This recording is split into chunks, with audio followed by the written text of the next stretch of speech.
Mirëmbrëma në Xhiro me Syçin. Sot kam kënaqësinë të kem në studio për herë të parë, po besoj që nuk do të jetë e fundit, politikanin, diplomatin me një karrierë të gjatë, Pascal Milo. Sot i Milo mirë se erdhët në Xhiro me Syçin. Ti e di që në Xhiro me Syçin është nga nickname që kam pasur Syçi. Mirë se edhe gjeta. Tirana më njifte me Syçi, kështu që kjo është e njohur dhe madje edhe në kufijtë proverbiales. Biles më shumë njifshin me Syçi se sa me Ilir. Po, vërtet. Kënaqësi që ju kam studio. Do desha ta filloj me skandalin Mogherini. A e bënd nevojshëm një kontroll më të fortë dhe të pavarur për institucionet europiane? Ky skandal që ka ndodhur, sepse edhe në indicet që ka pas përpara dhe në shumë gjëra që kanë qenë përpara, por nuk kanë dalë deri këtu, shumë zyrtar të lartë Bashkimit Evropian kanë abuzuar me fondet e me taksat e vendeve që marrin gjoja për të ndërtuar Europën e Bashkuar. E di me black kartat e ju keni qenë diplomat, i dini më mirë, domthon a është e nevojshme kjo për të marrë një mas kontrolli edhe për Bashkimin Evropian ku gjithë Europa dhe Europa lindore dhe më të shohin si model për të integruar, kur na del një korrupsion i tillë dhe kjo mund të jetë ndoshta maja e icebergut.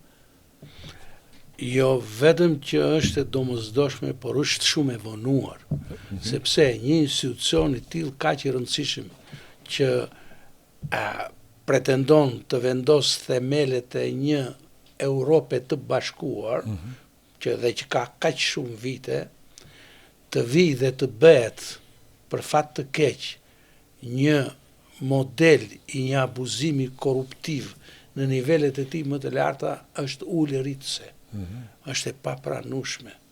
Tregon që ka probleme kaq të mëdha vetë struktura e ndërtimit evropian, sa që udhëheqësit aktual europian, nëse janë në përgjegjësinë, nëse janë në nivelin e përgjegjësive që u dikton funksionet që kanë, duhet që të marrin masa urgjente dhe të rindërtojnë mekanizmin që për fat të keq funksionon për të tjerët, po jo për brenda Bashkimit Evropian. Mekanizmi i kontrollit dhe i ndëshkimit që siç u pa në rastin më të fundit të zonjës Mogherini dhe të ekipit të saj është prezent në strukturat më të larta të Bashkimit Evropian. Dhe për të qenë më konkret, për përfitime monetare sigurisht, dhe ju e dini shumë mirë se si diplomat Bashkimit Evropian vinin këtu të toleronin, i krijoheshin favore, deri vila janë blerë këtu, domethënë është blerë një virë 3-4 milion kur kushtonte 700.000, etj që ju i dini sigurisht me detaje shumë më mirë. Domethënë, ky Bashkim Evropian që do të na vinte neve si model, jo vetëm neve, po edhe vendeve tjera të lindjes. A ka qenë një gjë e pamoralshme që këtej predikonin, mos ketë korrupsion, në rrim institucionet për kundër korrupsionit, në rrim politikat këte, dhe në anën tjetër ishin këta që përfitonin nga kjo fuqi e Bashkimit Evropian për të futur në korrupsion zyrtarët e vendeve lindore. Kjo është me të vërtet shumë shqetësuese, për arsye se vën në dyshim vlerat dhe identitetin dhe të ardhmen e Bashkimit Evropian. Në fund të fundit, ne duhet jemi të ndërgjegjshëm që këta nën punës të lartë të Bashkimit Evropian, këta përfaqësues të lartë, qoftë Parlamentit Evropian, qoftë Këshillit Evropian, qoftë Komisionit Evropian, apo dhe të gjithë burokracisë europiane që punon në Bruksel, këta vinë nga vende të ndryshme anëtare të Bashkimit Evropian në dy mënyra.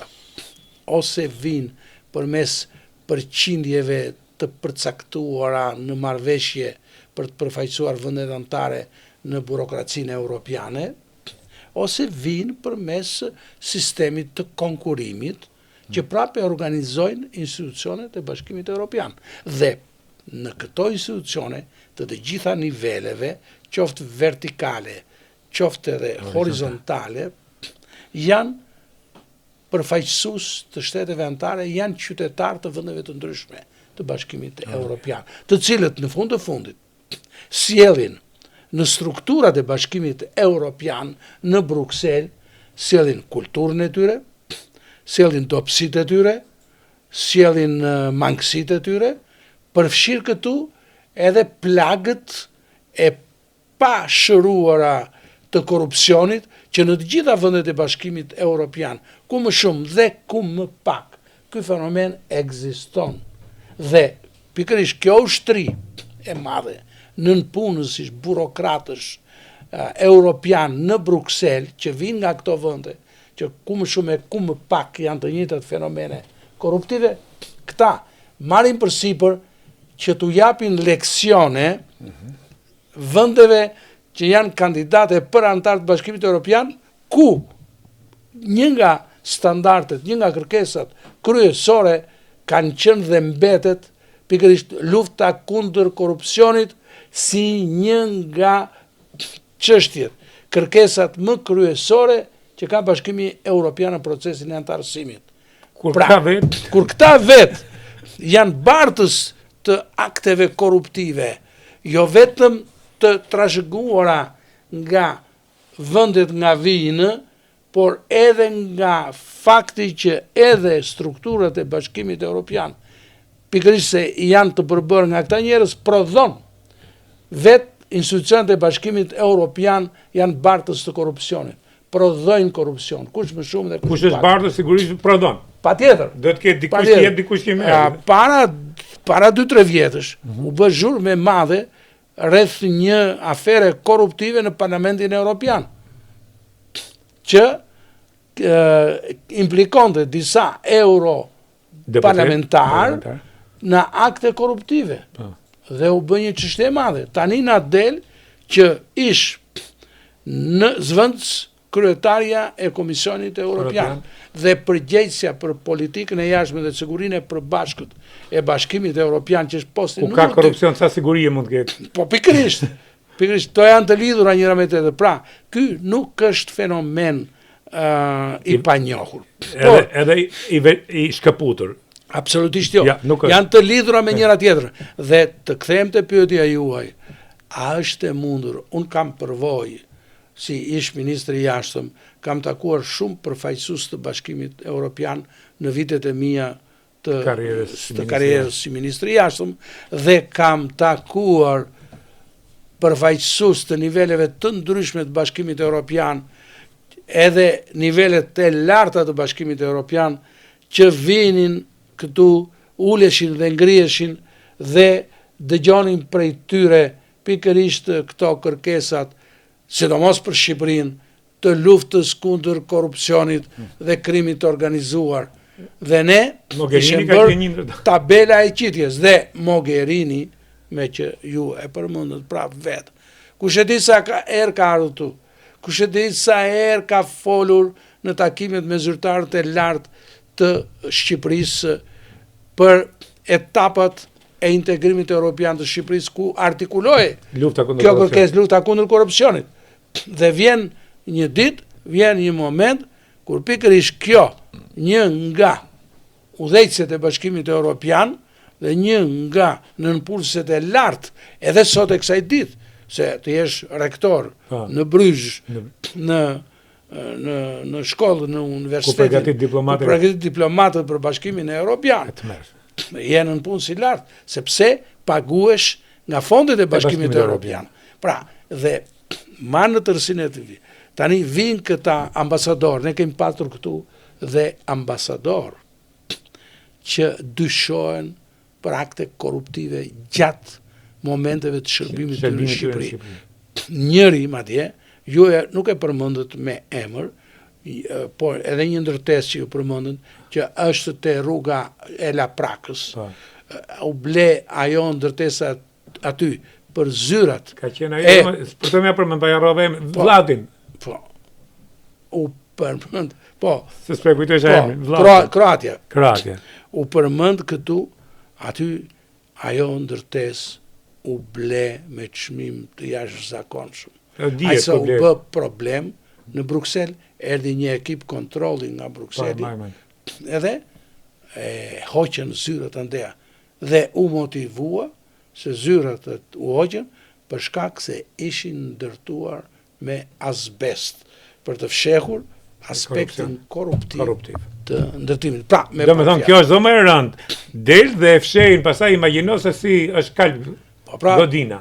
E kam këtu, zotë Milo, që ne, padyshim që ne duhet kemi vokacion perëndimor dhe drejt Europës, por nuk duhet idealizojmë çdo gjë. Sidomos në këtë situatë, kur unë këtë korrupsion, edhe në Bashkimin Evropian, po edhe në Europën perëndimore, e lidh dhe me një krizë të sistemit, një degradim të sistemit. Të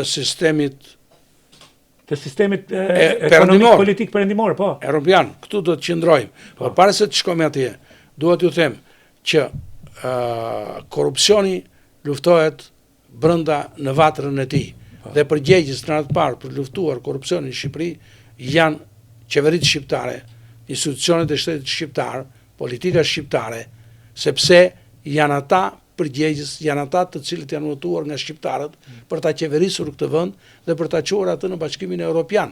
Por këtu është bërë e kundërta, sepse korrupsioni, lufta kundër korrupsionit u kthye më tepër në një slogan për të mbuluar aktet korruptive, qoftë të qeveritarëve shqiptar, qoftë të diplomatëve të huaj.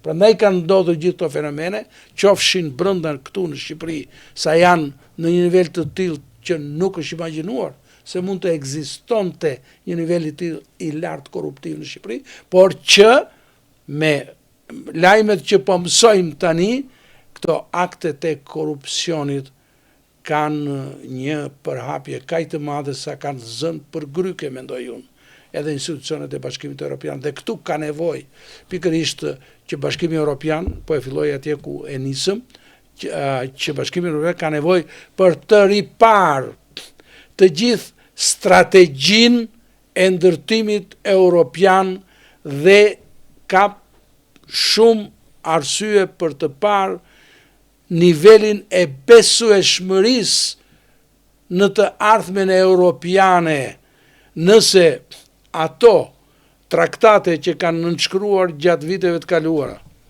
dhe traktati i fundit i Lisbonës i vitit 2009 janë traktate adekuate që hapin rrugën për ardhmërinë europiane, apo janë slogane politike për të kapërcyer momentet kritike të kohës, për të fashitur mosmarrveshjet që ata kanë brenda tyre përmes kompromiseve, të cilat vjen një moment dhe shpërthejnë, nuk e përballojnë situatën dhe ndodhemi para situatave të tilla të cilat në vend që na çojnë përpara, në vend që të hapin vizion, na kthejnë mbrapa.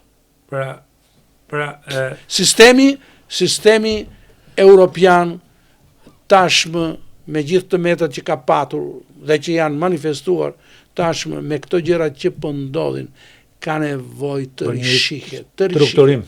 Absolutisht po, ka nevojë. Dhe këtë mund ta bëj vetëm në nënshkrimi i një traktati të ri të Bashkimit Evropian, i cili duhet ha perspektiva, sepse edhe traktati i Lisbonës ka mbetur mbrapa për ato që ka premtuar, por ka mbetur mbrapa sidomos në çështjen e vendimarrjes.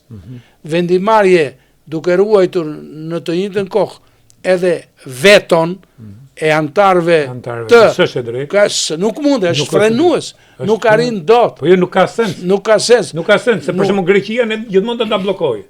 O një shtet tjetër për një interes momentit qoftë korruptiv na blokon. Patjetër, kushdo. Por edhe një vend i vogël i parëndësishëm antar i Bashkimit Evropian, po i dhe drejtën e vetës të bllokon sepse i preken interesat e tij. Interesat në rishë që mund. Dhe kështu Bashkimi Evropian nuk ecën përpara. Dhe nuk lufton realisht as korrupsion. As korrupsion, sepse mbulon njëri tjetrin, sepse ai që kryen akte korruptive ka të drejtën e vetës në xhep, e përdor atë për të mbrojtur veten e vet. Prandaj me të drejtë edhe ju e nënvizuat, por edhe unë po e ripërsëris, është e nevojshme që Bashkimi Evropian në fazën aktuale në cilën ndodhet, që ka shumë sfida përpara, ne s'kemi kohë të përmendim dot të gjitha, është para urgjencës për të ripar strukturën e vet, por në mënyrë të veçantë për të ripar strategjinë e vet për të ecur përpara. Po, se kjo lidhet edhe me sigurinë në Europë, Me gjitha bashkë, s'kemi kohë, pikërisht ato po them. Kemi shumë elemente që mund t'i marrim në analizë më vonë. Tash kjo që ndodhi, çfarë impakti do të ketë në vende të ndryshme të Europës, qoftë edhe ke taks paguesit europian në lidhje me të ardhmen e EU-s, e Bashkimit Evropian. Sepse i gjithë ky Bashkim Evropian, financohet nga taks paguesit e vendeve të Europës. Po. Tash kur ashtu si brenda politikave të brendshme kur ka korrupsion nga një qeveri apo nga element ndryshëm një qeverie dhe populli fillon dhe jep mosbesimin që ka për këtë persona, për këtë qeveri, shudhen Bashkimin Evropian se taksat e tyre, taksat që punojnë njerëzit. Pra, çfarë impakti do ketë për të ardhmen e Bashkimit Evropian dhe a do ta shfrytëzojnë këtë forcat, gjoja sovraniste, ekstremiste, që janë gjithmonë në rritje? Është një fenomen i njohur i vjetër, ai që njihet me emrin euroskepticizëm. Ka ekzistuar euroskepticizmi përballë optimizmit federalist europian, këtu e vitet shkura.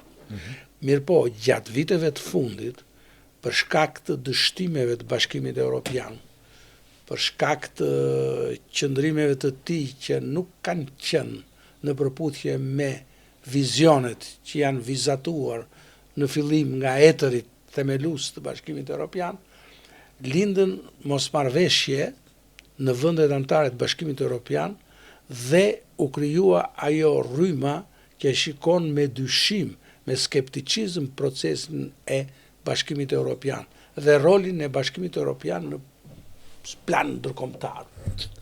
Dhe kjo rrymë euroskeptike ka ardhur duke u forcuar aqsa në disa vende duke u bashkuar me nacionalizmin, ka krijuar vërtet shqetësime të mëdha, sidomos në dy vendet më të mëdha dhe më kryesore Bashkimit Evropian, në Francë dhe në Gjermani, ku forcat ekstremiste kanë marrë përparësi, ku ato tashmë që po flasim ne këtu janë dy partitë më të mëdha në vendet respektive, qoftë AFD-ja në Gjermani, qoftë edhe tubimi kombëtar i Le Penit në Francë. Këta kanë qenë partësit kryesor të euroskepticizmit. Besohet ose ka dhëna, ka indicje ka marrë lekë nga Rusia.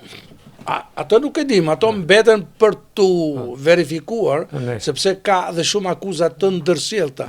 Po kjo akuzë ka qenë e artikuluar edhe në zgjedhjet paraardhëse presidenciale në adresë të Le Penit. Por vim në këtë moment patjetër që këto ngjarje korruptive në Bruxelles, pavarësisht se sot doli emri Mogherinit, përpara kanë dalë emra të tjerë. Por ka kohë që zihen kjo. Ka zihen këto fakte korruptive, patjetër që ulin besueshmërinë e Bashkimit Evropian në syt e popullit, të njerëzve të thjeshtë, të votuesve europian. Dhe po të vësh re, edhe në zgjedhjet e fundit të Parlamentit Evropian, ra përqindja u shtua numri i forcave politike ekstreme dhe që vënë në dyshim të ardhmen e Bashkimit Evropian. Me këto ngjarje, pa dyshim, këto do të reflektohen në dy nivele.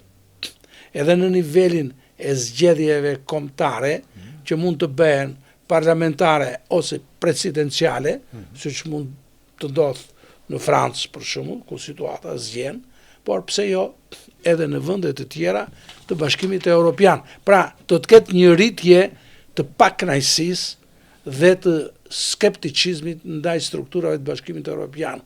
Kjo është më se e dukshme. Kjo do të ndodhë. Ka ndodhur dhe do ndodhë. Sepse në fund të fundit njerëzit e thjesht vën në plan të parë interesin e tyre si qytetar. Sa taksa paguajnë? Sa taksa, kara ekonomia, ndryshimet e mëdha demografike, të lëvizjeve demografike, të gjitha ndikojnë. Kanë ngrit këto forcat e djatha, ti e po bëhen Gjermani, Angli kanë dalë, qizim të ujit jashtë. Por edhe gjeopolitika ka psuar lëkundje të mëdha, të cilat kanë prishur ato ekuilibret e domosdoshme për të funksionuar sistemi geopolitik edhe ekonomik. Po, të gjitha bashkë. Megjithatë duke pa dhe situatën në Ukrainë dhe forcimin që po bëjnë vendet e Europës veriore si Polonia, Estonia, vendet baltike, qoftë dhe vendet skandinave. Duke pa këmbguljen e Rusisë dhe përkrajen ose atë çka Trump po mundohet bëj për paqen në Ukrainë, por duke i dhënë tokat që i kishte Ukraina deri dje si vend i pavarur dhe sovran. A mendon se këto do të ulin tensionet apo do nxisen dhe më tej tensionet në Europë? Çështja dhe ku është morali i gjithë kësaj që domethënë një njeri që vjen pushton, i njihen tokat e pushtuara dhe pastaj mund ta quajmë të si akt paqe. Çështja e përfundimit të luftës në Ukrainë midis Rusisë dhe këtij vendi që po hyn avash në vitin e 4 të saj. Është një luftë që ka vënë në provë vetë sistemin ndërkombëtar të ndërtuar pas luftës dytë botërore në botë dhe në Europë. Që do thotë është kriza më e madhe pas luftës dytë botërore. Absolutisht po, sepse janë prishur themelet e këtij sistemi. Dhe themelet e sistemit janë prishur jo vetëm në Europë, por edhe në botë.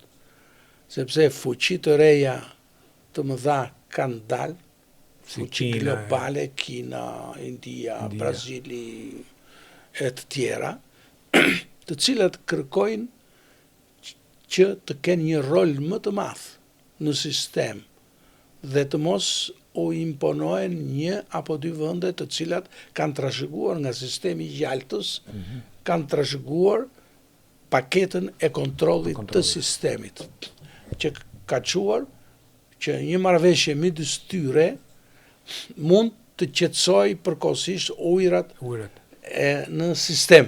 Dhe po të vëshre, me gjithë ndryshimet e mëdha që janë bërë gjatë viteve të fundit, dhe me sa duket ende këto dy fuqi të mëdha që Jalta u dha pushtete të shumta, janë ende në lojë, fuqitë e mëdha diktojnë ende.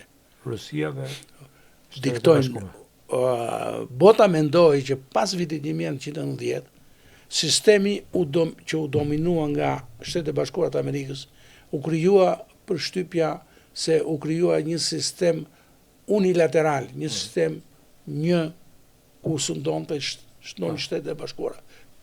Por në momentin që ndodhen këto ndryshimet e këtyre 20-25 viteve të fundit, u pa që sistemi ka nevojë të rishihet në kushtet e reja, në rrethanat e reja, nuk në qendrore. Kushtet e reja, rrethanat e reja. Absolutisht po.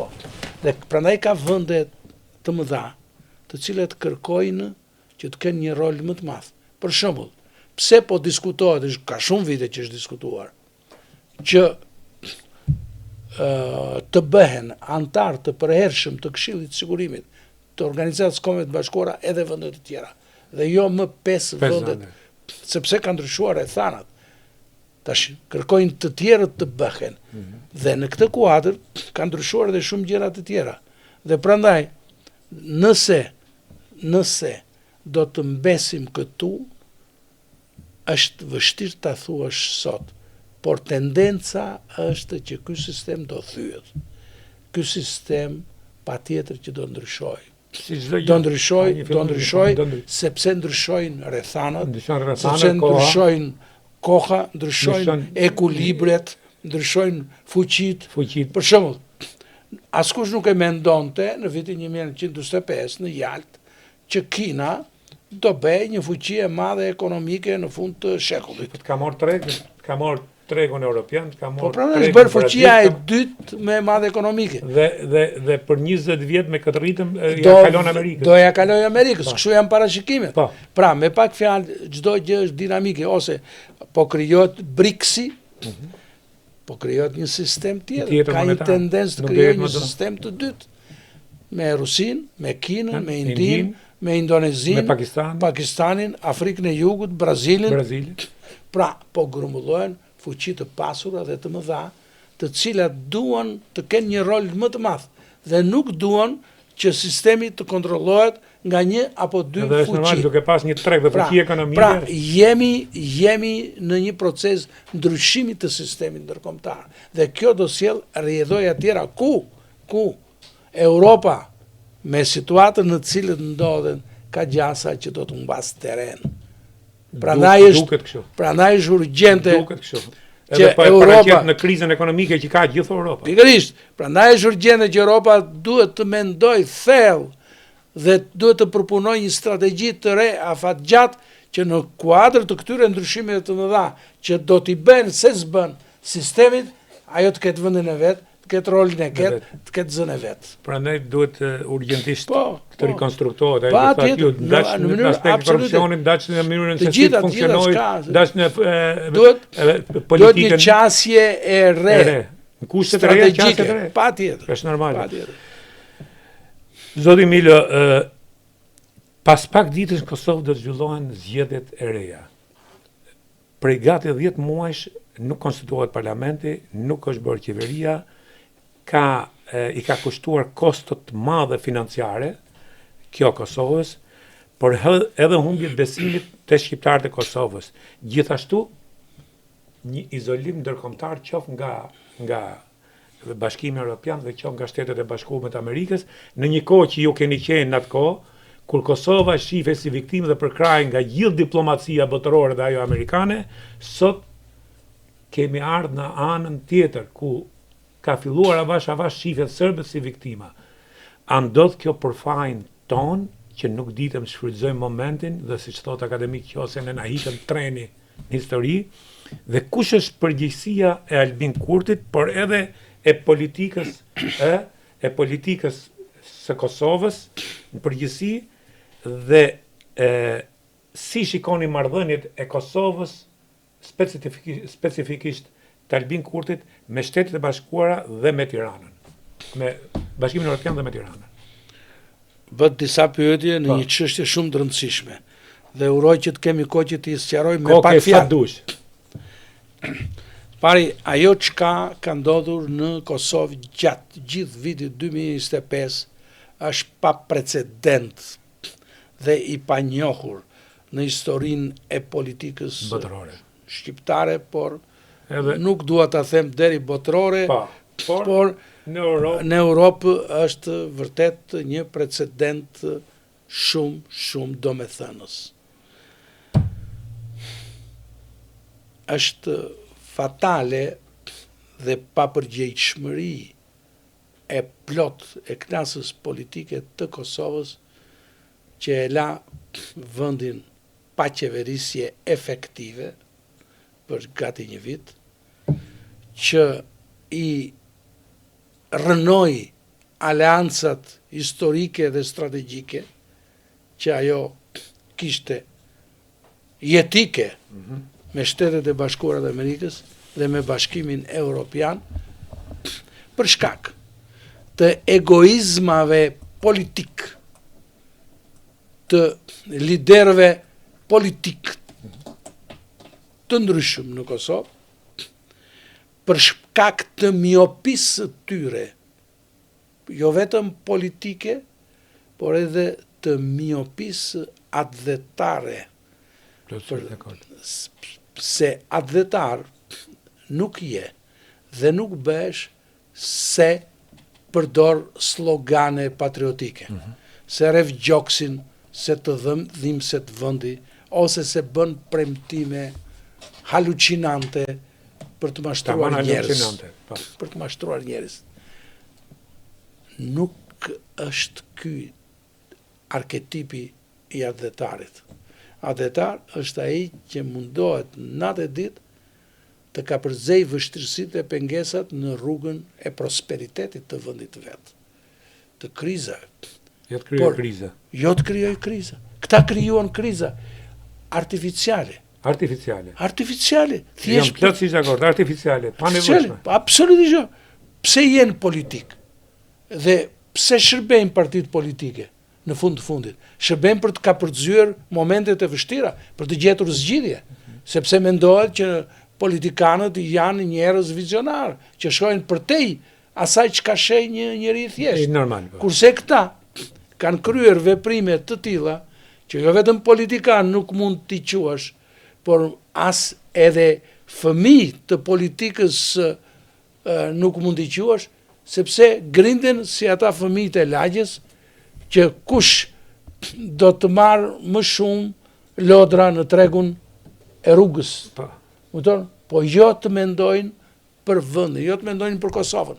Për shembull, çfarë i ka penguar këta politikan, nëse janë të tillë, që në pamundësi për të krijuar një qeveri një ngjyrëshe të një partie vetëm politike, të bashkohen me një apo dy parti të tjera politike me të cilat i afron programi, ose në kushte urgjente, edhe kur nuk i afron programi, për nevojat e vendit të bashkohen pavarësisht se mund të kenë edhe programe të ndryshme, po të gjejnë pika të përbashkëta për të nxjerrë vendin nga kriza. Këta as këtë nuk bën. S'ka në botë qeveri të tillë që të refuzoj të nxjerrë vendin nga kriza përkohësisht. Kjo është nga papjekuria, nga ignoranca politike, apo është e qëllimshme? Jo, është e qëllimshme. Këta Kujt i shërben ky qëllim? Ku shërben vetëm Kosovës nuk i shërben. Faleminderit. Tashti ju e thatë në një farë mënyrë, po ja them më konkreti, më precize. Ajo që thatë ju ishte i adresoi Kurtit. Dhe Kurti ka luajtur me këtë të sovranitetit dhe adetarizmit. Dhe me këtë kartë ai ka ftoft marrëdhëniet me BE-n dhe me Shtetet e Bashkuara të Amerikës, ku unë mendoj, por edhe shumë njerëz mendojnë, dhe ju do të jeni, se ju keni qenë në proces kur është morë pavarësia e Kosovës dhe keni luajtur një rol të madh me qeverinë nanën. Unë mendoj që kjo përmbysje e raporteve kur arriti Shtetet e Bashkuara të Amerikës, Europat, sulmoi Beogradin, t'i japi lirinë Kosovës, dhe pa këto të dyja, dhe pa Shtetet e Bashkuara të Amerikës, unë nuk mendoj se me UÇK-n ne do të kishim fituar pavarësinë ose lirinë, se pam që ndodhi 700.000 vetë që hikën për një javë, sepse përballoheshëm me fuqinë e tretë në Europë ushtarake. Pra, a duhet ne, jo të tolerojmë, thojza, të dëgjojmë këta aleat tanë, qoftë edhe për disa pika që po të futemi në atë sovranitetin e Kurtit, nuk janë të drejta, por duhet tolerosh sepse ti pa këto ti nuk prapë sot nuk e ke do të pavarësinë. Për një moment, pavarësisht interesave gjeopolitike që ka Shtetet e Bashkuara të Amerikës dhe Europa, por ti je nga këta. Sot e kësaj dite ti je me ndërkombëtar brenda. Ke një pavarësi të mbrojtur nga institucionet ndërkombëtare. Pra, si mund bësh ti këtë veprim? Është një dilemë e madhe që ka të bëj me mënyrën se si funksionon logjika e liderëve. Për fat të keq, mund të ketë lider që mund të jenë të zgjuar në fusha të caktuara, që mund të dinë se si ja marrin votat një populli të etur për shtet. Të etur për shtet, shumë saktë. Për demokraci. Një populli që kërkon të mbrojë një identitet. Duke shfrytzuar urinë. Duke shfrytzuar pikërisht urinë e identitetit, demokracisë dhe të shtetit.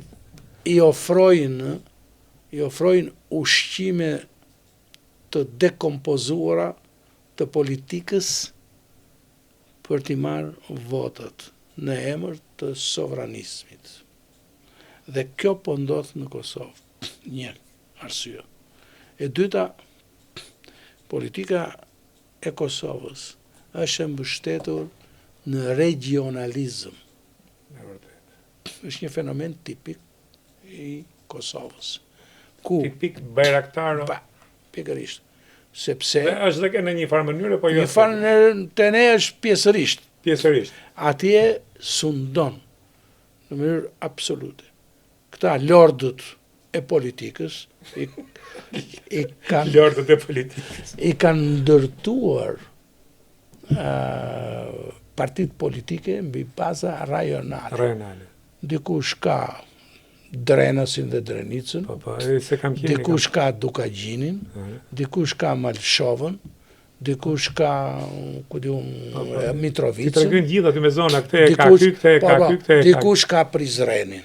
Dhe dijen, unë s'po përmendem. Dhe kjo, ja, pra pa dhe këtyre kjo është konkluzioni i asaj që thatë, jo që del kjo politikë që nuk merren vesh. Po, Sepse duan të rujmë, nuk mendojnë si kom, mendojnë si bajraktar. Pikërisht, mendojnë parcelat që kanë në kontroll, të mos i humbasin ato, se po u bashkuan dhe po bën një politik në plan kombëtar, jo formal, po efektiv. Efektiv kombëtar.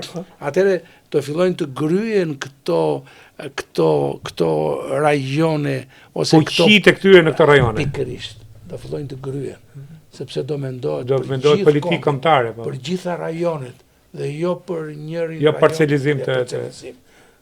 Prandaj nuk e bëjnë dhe ky është efekti Shumë e rëndë. Shumë e rëndë, është negative shumë. Jo, shumë e rëndë.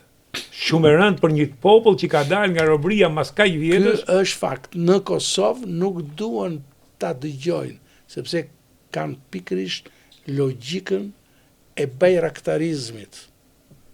Dhe me logjikën e bajraktarizmit nuk mund të ndërtosh shtet unik. Ja. Dhe as politik kombëtare. Prandaj dhe zihen në parlament, prandaj dhe grinde nuk lënë gjë pa thënë kundër njëri tjetrit, sepse kanë ngritur bajraqet në zonat e tyre. Nuk pranojnë bisedojnë. Absolutisht jo. E tmerrshme. Kjo është një arsye. Si e shef vijimin më tej të këtij fenomenin Kosovë, se do ketë zgjedhjet, nëse nuk e konstituojnë prap parlamentin dhe nuk formojnë qeverinë, vjen zgjedhja e presidentit, do hynë domethënë në një krizë ciklike të tmerrshme. Dhe deri kur Europa do t'i durojë? Deri kur Shtetet e Bashkuara të Amerikës që de facto në de jure, po de facto ato e kanë izoluar Kurtin, është non grata. Tani, Shtetet e Bashkuara të Amerikës me të drejtë kanë qëndrimet e tyre, të cilat jo gjithnjë do përputhen me interesat dhe objektivat e Kosovës, se Shtetet e Bashkuara janë fuqi e madhe. Pa, shohin më gjërë. Dhe shikon më gjërë dhe më shumë. Një analist amerikan që s'pa përmendim, më ka thonë që mos e shifth tha rolin e Amerikës në Kosovë apo në Shqipëri si shqiptar, se ke sentimentet e shqiptarit. Shife si një huaj. Dhe kemi rastin e ambasadorit Hill, i cili luftoi për Kosovën atëherë dhe kur erdhi fundit tash i tha bëm gabim, pse? I lodhën këta. Sigurisht ai ka një pamje më të gjerë të interesave gjeopolitike. Nuk ka interesat e Katunit të X-it apo Y-it. Pra, kjo ka shumë, se unë e kam të vështirë, ju them sot, se pas zgjedhjeve të 28 dhjetorit, do të kemi një zgjidhje. Sepse paka shumë, plus minus. Aty janë raportet, pra. Raportet janë gati të njëjta. Se pikërisht për sa që thatë ju që e kanë dhënë Bajraqe. Po Bajraqe nuk lëvizin. Ai spikami. Ja. Nuk lëviz, kështu që pak a shumë do kemi të njëjtë rezultat. Ajo çka duhet të ndryshoj tani në këtë moment është jo të ndryshojnë Bajraqet. Jo vatusit, po ndryshojnë liderët. Liderët, pse nga liderët kërkohet, ata duhet të kenë aftësinë të shikojnë përtej Bajraqeve. Dhe po se bën tani ata historia ka për t'i dënuar Ndëshkuar. shumë rënd dhe ka për t'i nxjerrë jashtë loje shumë shpejt. Por çmimin do ta paguaj Kosova. Uroj të mos ndodh kjo gjë. Uroj të mos ndodh. Uroj të reflektoj. Çmime kanë pagu shumë, po puna është ajo që e pagu prapë Shqipëria ose Kosova. Se çmime kanë pagu shumë këto. Se ti e di më mirë këtu, ne ishim gati, kishim bërë hapa 97 për Bashkinë Evropian, në 97 u rrëzun gjitha. Po, ikën. E filluam nga e para. Po, e fundit, zoti Milo, a mendoni se mund të kishte një rol më të madh Tirana në gjitha këto çapo ndodhin në Kosovë dhe kjo ngrirje, ju në kohë gjatë politik, kjo ngrirje që ka ndodhur tash marrëdhëniet midis Tiranës dhe Prishtinës për shkak të asaj se si vepron Kurti dhe dukshëm e ka kërku Kurti këtë ftofi dhe këtë ngrirje, unë mendoj që kjo ngrirje askon e Enver Hoxhës nuk ka qenë kaq. Kemi pasi marrëdhënie kulturore me Kosovën, që mundu 74 me hy, kurse sot ti nuk ke asnjë lloj marrëdhënie. Nuk mund të them që nuk kemi marrëdhënie. Kemi marrëdhënie, por nuk janë ato marrëdhënie që duhej të ishin. Marrëdhënie kemi se hyme dalim Kosovë, tregtie, hyme dalim. Edhe në planin zyrtar midis dy qeverive ka nivele bashkëpunimi. Po, presidentja ka, po këto... Kur të them e ka shtyr këtë ftofje, domethënë që edhe po të kesh vullnetin me shku, është ai që nuk hap derën. Kurti mendon se nacionalizmi i tij intelektual mund të shërbejë si një formulë përbashkuese për të gjitha territoret e shqiptarëve në Ballkan perëndimor. Nuk ndodh kjo, sepse çdo vend ka veçoritë e veta, ka angazhimet e veta, ka problemet e veta. Po nuk ta pranoj një herë Orbian. Edhe absolutisht jo. Se do krijojë precedente të tjera. Ne nuk shkojmë, ne nuk prodhojmë lider kombëtar sot. Ta harojnë të gjithë ata që quhen kandidat për të bërë lider të kombit shqiptar në Ballkan. Shumë bukur. Ta harojnë, nuk e bëjnë dot. Nuk arrim dot. Për shumë arsye nuk arrim dot të prodhojmë një lider të gjithë pranuar. Ne do pranojmë vetëm lider të lagjeve shqiptare. Ju keni plotësisht drejtë se ato s'po pranojnë një lider të gjithë pranuar në Kosovë, jo mo do të pranojnë po prandaj në Maqedoni, unë mendoj që ky do të jetë një proces i gjatë dhe me kohë do të shkrihet vetvetio. Ky mund të shkrihet, ky proces mund të shkrihet do kohë, do marr vite. Sepse ne nuk udhëheqim proces. Ne zvarritemi. Ne nuk udhëheqim proces. Ne i shkojmë mbrapa procesit. Kështu që nuk është e pamundur. Pra ne do t'ja lejmë, do të punojmë për kohën dhe ta bëj koha. Të mos humbim atë që ju e përmendët me drejt, mos humbim më keq trenin e kohës. E ka thënë Qosja, po? Po, pikërisht prandaj se përmendë profesor Qosin, prandaj edhe unë eri përsërit atë.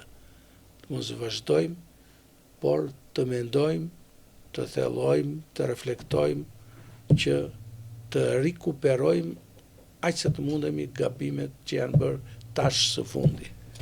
Një pyetje të fundit shkurtimisht, zoti Milo, si keni parë gjithë reformën drejtësi, me çka po ndodh? Po, reformën në drejtësi e kam mirë pritur, për të mos thënë edhe në momente veçanta edhe duar trokitur,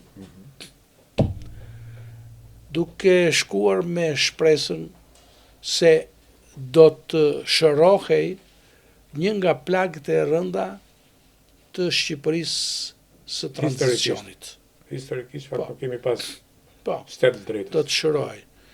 Dhe, për mendimin tim, janë bërë hapa të rëndësishme përpara në reformën në drejtësi Dhe mbi të gjitha, kjo më pëlqen ta nënvizoj, kjo reformë ka vrarë atë ndjesi negative, pesimiste që ka patur në popull në lidhje me efektshmërinë e sistemit të drejtësisë në Shqipëri. Pra, reforma në drejtësi ka ngjallur shpresë dhe optimizëm se ky shtet mund të bëhet. Dhe se ata që janë përgjegjës për krimet të natyrave nga më të ndryshmet, është e sigurt që do dalim para drejtësisë. Është krijuar kjo përshtypje. Ç'a ndodh? Sigurisht që reforma në drejtësi ka pjell disa institucione. Si pune një çifti që bën fëmijë, por jo të gjithë fëmijët dalin njësoj. Dhe jo të gjithë fëmijët progresojnë njësoj. Padyshim. Dhe aty këtu vjen re defekte që janë të lidhura edhe me sistemin e ri të drejtësisë që është krijuar, por janë të lidhura, dhe këtë nuk duhet të harrojmë asnjëherë, edhe me individët që përfaqësojnë këto institucione të sistemit të ri të drejtësisë, të cilët nuk janë të përkryer. Njerëz janë ata. Në një faqe me ty, pse e kam përsërit vazhdimisht, nuk duhet i shohim këto si Deus mashina, kuptoj që kanë ardhur këto, erdhi Mojsiu, tash do të morish pa. Këto, nga këtu kanë dalë si të gjithë ne. Me defekte dhe mos i shohim këto që qellor. Dhe ajo që më shqetëson ke absolutisht ne kemi nevojë për të godit korrupsionin që është një gangren, për një kohë gjatë u bë. Kjo, por aman drejtësia duhet ketë edhe një moral, sepse ti nuk ke gjyku akoma çështje që kanë bëjnë me vrasje, dhe me vrasje me shumë njerëz, me vrasje bulevarde, drejtje, ku e diun, dhe nuk i ke gjyku që janë çështje që ngren një mosbesueshmëri të madhe, ka mungesë prezumcioni, ka mungesë pse, padyshim duhet godit korrupsioni, por aman duhet respektosh dhe disa procedura, ju e dini shumë mirë si shtetare, si diplomat që shteti është procedurë, nuk mund krijojmë tash drejtësi si dvejmë gjotinën ke sheshja dhe se masnet kthehet në bumerang çdo gjë dhe nuk e kanë atë qytetarin shumë përfaqësues kësaj drejtësie. Drejtësia jonë vepron në teren të minuar për të qenë të sinqertë. Është e vërtetë dhe kjo, është e vërtetë. Dhe i duhet të hedhë hapat si kurecën në një fushë të minuar, të kujdesshme, se mund të ndeshësh ndonjë minë, edhe plasë e hudh në erë, të hedhë në erë, por në të njëjtën kohë duhet të ecësh dhe me vendospërvyer para që ta ka përxesh të rrezik që të kërcënon në rrugë sipër. Në rrugë sipër, jam plotësisht dakord. Zoti Emilio, shumë faleminderit, unë kam kënaqësinë të jap dy librat e mi që faleminderit, shumë faleminderit. Edhe është kënaqësi, besoj që do të na rosh prapë me ardhin tuaj.